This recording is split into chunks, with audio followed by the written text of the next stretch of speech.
You know, we talked a lot about these high-tech systems and helicopters and all that kind of stuff. Now we're just going to talk about a hole in the ground. A couple of tools of the trade here.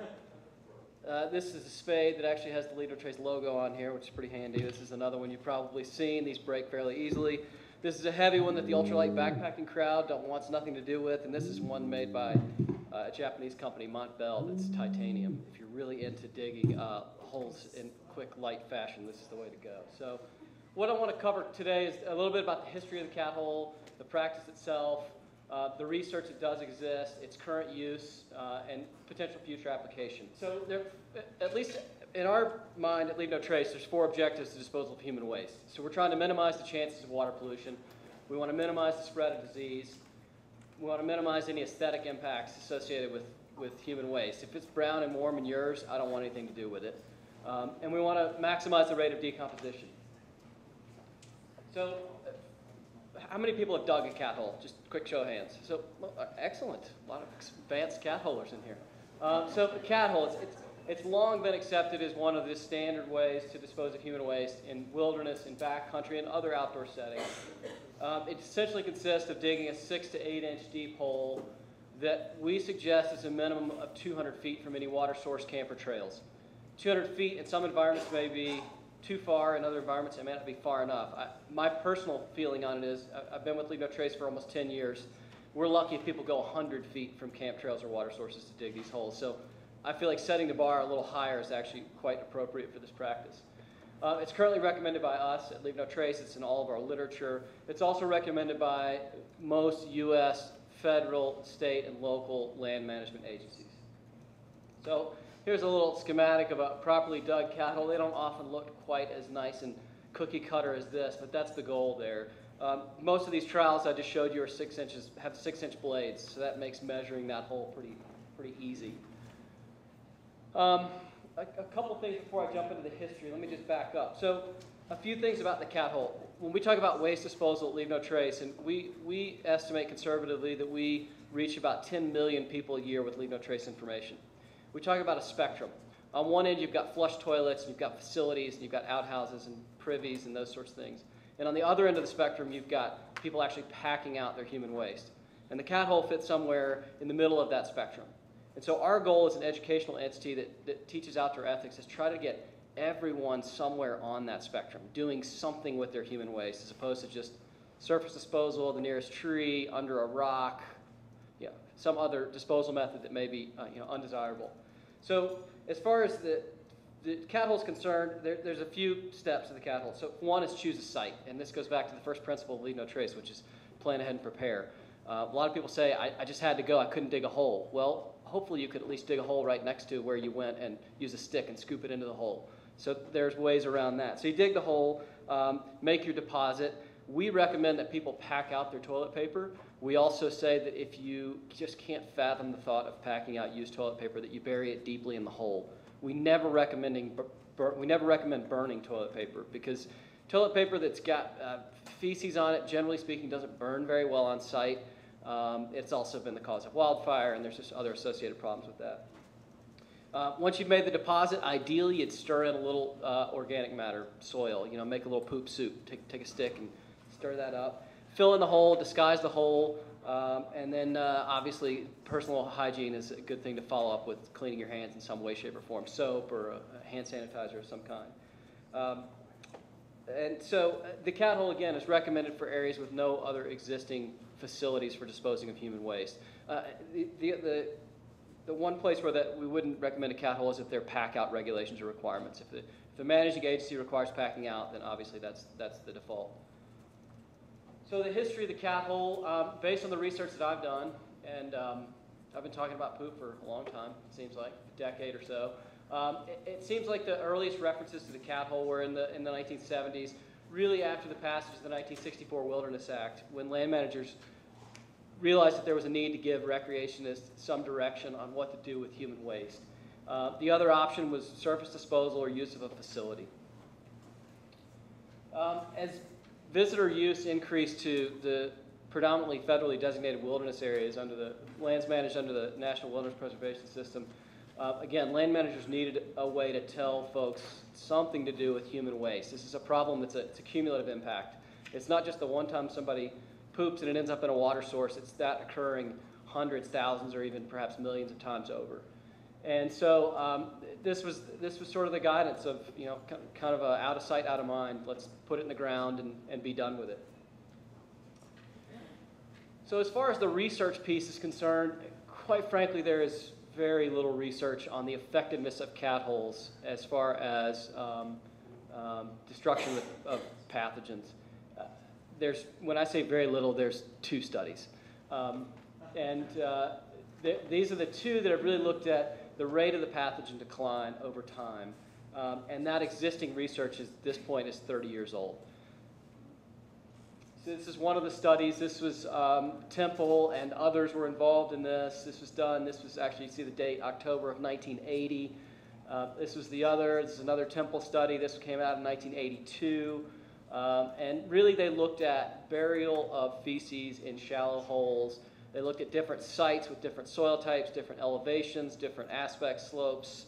It was primarily done in the state of Montana and the Northern Rockies. So that's really what a lot of the cat hole technique is based on. There's a little bit more current literature. There's a researcher, Christopher Mons, who did this. This came out in 2000, and it was essentially a literature review of what was existing and made some recommendations based on that. And much of what was recommended in this paper is what we at Leave No Trace have been recommending for the last decade. So the research findings and implications, now keep in mind these are from the 1980s studies, so some of this may not be quite accurate 30 years later, but the studies essentially indicated there are over 100 bacteria, protozoans, viruses found in human feces that are capable of causing illness. And both of these studies stated that the use of cat holes is largely based on untested assumptions of soil ecology. And the thinking was that you put it in the ground and it's just going to decompose. There's going to be enough action in the soil to just deal with the pathogens. They also pointed out pretty clearly that buried feces that's just dumped in a hole and not mixed with any soil does not really make ideal composting conditions. We've heard a lot about composting today. And the interesting thing about these studies is that the depth of burial essentially made no difference in the survival rates of pathogens. Regardless, some of the soil depth was 1 inch, others were 8 inches, and that depth didn't really make much difference at all. They did find that the bacterial numbers, and now I'll have to say that these studies really only focused on bacteria. They didn't look at viruses or protozoa. They looked primarily at bacteria, and they found that the numbers remained high for 8 weeks in most cases. Some of the bacteria survived over winter, some lasting at least 51 weeks. They'd actually stopped. They didn't even go back and test beyond 51 weeks. So the chances are it could have even lasted longer. After 8 weeks, what was tested contained millions or even tens of millions of bacterial cells in the fecal samples that remained. And again, the study sites made no difference. Virtually the elevation changes were thousands of feet at times, and according to these studies, it almost had no effect. So Temple's data suggested that, and this is a direct quote, it's unrealistic to hope for rapid die-off of intestinal bacteria in cat holes. The idea that these shallow burials is going to render this stuff harmless in a short period of time is essentially false. They also noted, Chris Mons noted that a number of studies have been undertaken to look at the impact of human waste disposal on water quality, but that the conclusions of those were contradictory and somewhat controversial, and really there were a lot of variance in the data from those studies. So basically where we are now is there's obviously some research needs on cat holes. I guess one of the challenges is finding somebody that's really interested in burying shit and digging it back up. So that's been a real issue right there in and of itself. When people call me and say, hey, what kind of research you're interested in? As soon as I start talking about poop, usually the other end of the line goes dead. But there's a need for more applied research, no question about it. There's a need for replication of the studies that were done in the 80s. I don't know how much different they'd be, but to have a study that's dated 1980 that you're basing information on in 2010, the validity is somewhat, can be questionable. more research on the breakdown of microorganisms in site-specific locations. So again, these studies were done primarily in Montana and the Bridger Mountains. We really need to look at other environments, different types of environments, different locations, and around certainly the U.S., but around the globe. Other things that have come out, we're looking more at visitor perception of human waste disposal methods. You know, what's visitor compliance like? Are people willing to pack out their waste? Are they even willing to dig a cat hole? Are people willing to sit on a somewhat primitive pit toilet in the backcountry? And also looking at what are the impacts on visitor experience when they come across that warm brown and yours? And then also studies on the rates of compliance. I mean, what are people really doing? Behavioral observation studies. The person on with a pair of binoculars watching to see what's really happening out there. These are things that are going to help us continue to make good decisions about what to recommend to the millions of people that are recreating. And as long as there are going to be people out in the woods, there's going to be poop out in the woods. So as far as the continued use of cat holes, obviously this research really doesn't speak very favorably of conditions of cat holes as far as what happens to the pathogens, the bacteria, the viruses. But until we have science that says that cat holes are really bad for the environment, it still seems like that based on anecdotal evidence, land manager input, the best science that's available, that it's still a very viable method for human waste disposal where no other facilities exist. And so we at Leave No Trace, in conjunction with our land management partners, will likely continue to recommend the cat hole as a viable method well into the future, where adequate soils are available. Obviously, those shots of the boulder field, it's not great for cat holing. We're talking about places where you've got soil and you can actually dig a hole. So that leads me to the benefits. When a cat hole is done correctly, you do accomplish 3 of those 4 objectives of human waste disposal. You minimize the chances of water pollution, so we don't have surface runoff. You minimize the spread of disease, insects getting into it, acting as vectors for that spread of disease. There was a great slide that we saw from the Navy where you had flies on poop and flies on food. And then we also minimize the aesthetic impacts of people coming up on a pile of human waste in the backcountry. I mean, I know personally that detracts from my experience out in the outdoors, despite the fact that I like to talk about poop. I don't necessarily like to see it. So here's just a shot of a cat hole dug. This is in a mountain environment. This is here in the Rocky Mountain foothills. This is about 7,000 feet elevation. You can see this was nice, easy soil to dig in. This is not always the case. There's usually rocks and roots in the way, and you have to go really bad when that's happening. But this is one that was dug well ahead of time, and it was a very leisurely, sort of enjoyable experience. This is all secondhand reporting. So nonetheless, this is an adequate cat hole. This is the type of situation that we're really looking for when we're asking visitors to dig cat holes to deal with their human waste. Let's see. So the consequences of not using a cat hole, obviously these sort of toilet paper flowers that can be common in many areas. That's already been brought up today. Again, water pollution, spread of disease, the aesthetic impacts. So there's definitely a downside to not using cat holes. Again, future application. Again, as long as people are spending time outdoors, they're going to have to poop. And unless we can just hand everybody a cork at the trailhead, this is going to be a problem. And we need to give people adequate ways to deal with this waste. And as I mentioned before, unless there's some new research that demonstrates that there are significant negative impacts from using cat holes, we're likely to continue recommending this as one of those options in that spectrum. A few other things to consider, though. And I'm not going to go into these. If there are specific questions about these, I'm happy to answer what we at Leave No Trace recommend for these environments. Winter and alpine, it presents unique challenges. Coastal environments, there used to be a practice that we recommended species would be spread on a rock and would be tossed into the intertidal zone. It was known as the shit put. That's no longer recommended. There's just no science that says that the shit put is effective. It's just not there. Again, we're having a hard time finding a researcher who wants to dive down in the ocean and look at rocks covered in shit. River corridors. You know, we've got pack-out solutions. Most rivers, at least in the western U.S., that are permitted, you've got to pack your waste out. The challenge is when you take the group a mile away from the river to go look at petroglyphs, and somebody's got to poop in the desert. What are we doing with that waste? Same with desert environments. What are we doing in desert environments? You know, shallow catholes are certainly an option. That's something we recommend. Mountaineering situations. We just got hit with a question the other day from Backpacker magazine, and it was, you're roped up on a climb and you've got your partners and there's crevasses everywhere and somebody's got to go number 2. I guess your partners are going to get to see it. Large group waste disposal, where you don't have facilities. You know, we start looking at options like latrines, which we would recommend a long cat hole as opposed to a deep pit toilet type situation. And then again, pack out systems and strategies, which there are a number of here, and that's something that we always recommend is that as an option, as you know, pack it out if you can. For most people, that's, if it's not required, we find that those are people operating at the sort of the higher end of the ethical spectrum that are willing to take a dump in a bag and put it in their backpack and walk out with it. But it is occurring, and more people are catching on to that. So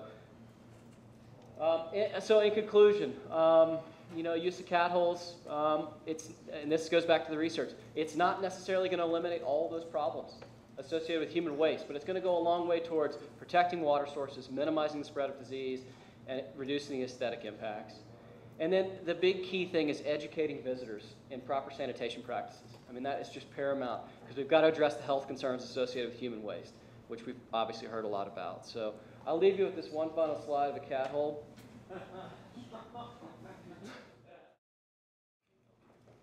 I know in Tasmania they have done some research on the impacts of catholes by Jim Kirkpatrick, I think it's his name, and they did it in 2000. I have that publication, okay. So I will look for it and give it to you. I don't know the results, but I know that they have done research on that. Excellent. I guess the question that comes obviously to mind for me on this is, why is this such a widely recommended practice if there's so little research on it? And it seemed that even the research that's 30 years old said that it may not be terribly effective. Well, again, out of the 4 objectives, it accomplishes 3.